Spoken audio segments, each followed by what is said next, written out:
Halo semuanya, jadi di sini saya membuat project OCR atau OCR atau Optical Character Recognition untuk memenuhi tugas mata kuliah Computer Vision. Sebelumnya perkenalan dulu, nama saya Lintang Mukti Nugroho dengan NIM K3522040.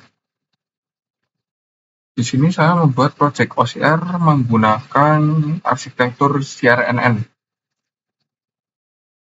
Seperti berikut. Arsitektur CRNN, kenapa? Karena CNN ini secara cerdas menggabungkan dua kekuatan utama, yaitu CNN dan RNN. CNN ini bisa diibaratkan sebagai otak, yaitu bertugas melihat gambar, lalu mengekstrak fitur-fitur visual penting, dan juga seperti garis lurus, lengkungan, dan sudut. Dan juga RNN diibaratkan sebagai mata, itu setelah otak melihat fitur-fitur tersebut, atau CNN melihat fitur-fitur tersebut, bagian RNN ini tugasnya membaca secara berurutan dari kiri ke kanan, seperti layaknya kita manusia membaca dari kiri ke kanan, untuk memahami konteks dan membaca dan membentuk sebuah kata. Tantangan awal yang saya hadapi itu adalah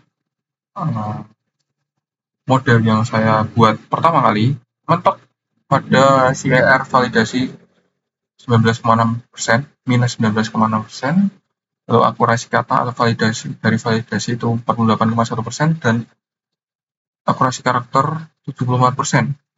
Mentok di sini karena saya hanya menggunakan dataset dari IIT 5K yang berjumlah 3.000 gambar di sini. Jadi dataset IIT 5K itu saya bagi dua, dan memang ada dua, itu data train image dan data dari folder validation image. Lalu model yang kedua, saya menggabungkan dari dataset IIT 5K tadi dengan dataset ICDAR. Jadi saya menggabungkan kedua dataset ini yang menghasilkan CR validasi berkurang signifikan sampai 5%, yaitu 14,3%, lalu akurasi kata meningkat lumayan 10%, 58,2%, lalu akurasi karakternya juga meningkat 79%. Lalu juga saya membuat final test, semacam final report, di mana di sini saya validasi menggunakan dataset dari ini, validation image dari IIT 5K. Sedangkan di bagian ini, atau bagian final test, saya menggunakan testing dari dataset ISDAR.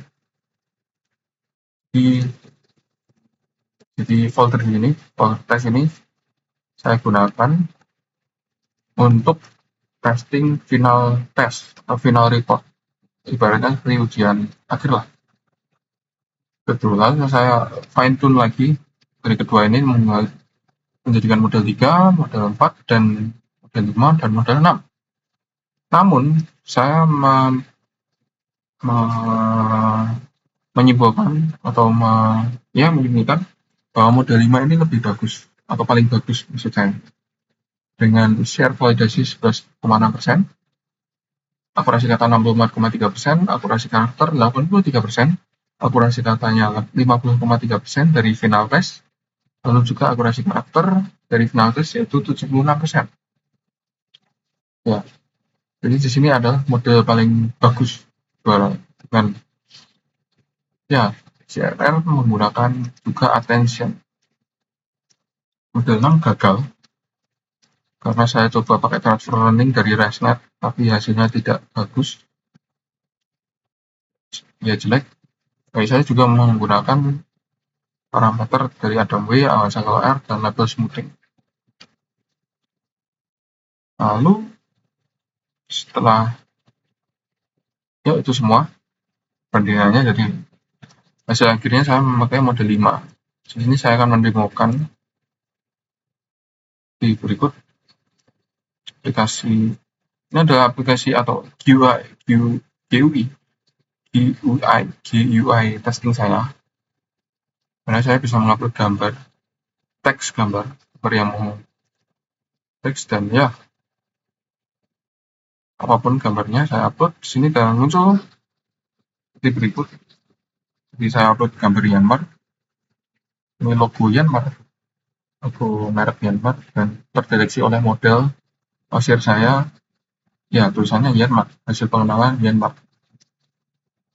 Lalu misal seperti ini, ada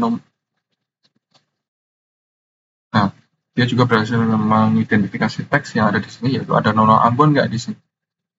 Lalu juga saya bisa mengupload salah satu lagi dari luar, ya, dan sampai sini bisa dianalisis. Lalu misal dari dataset yang sudah ada, misal dari ini juga bisa dari tulisannya Manila dan dideteksi oleh model yaitu Manila, dan juga misal Don dideteksi oleh model juga Don. Jadi menurut saya model yang saya buat ini sudah lumayan bagus. Kalau misal kita pakai Mr. Bagel, nah ini juga bagus, ya bisa serve. Ya walaupun tidak bagus-bagus amat, tapi menurut saya sudah bagus. Ya memang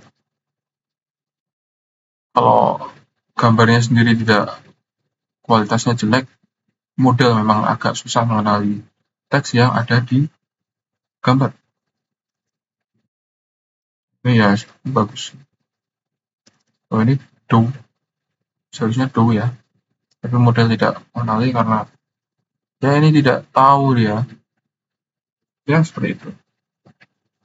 Jadi model memang tidak 100% bisa mengenali semua teks dalam gambar, tapi ya ini ada model yang saya training dan hasilnya.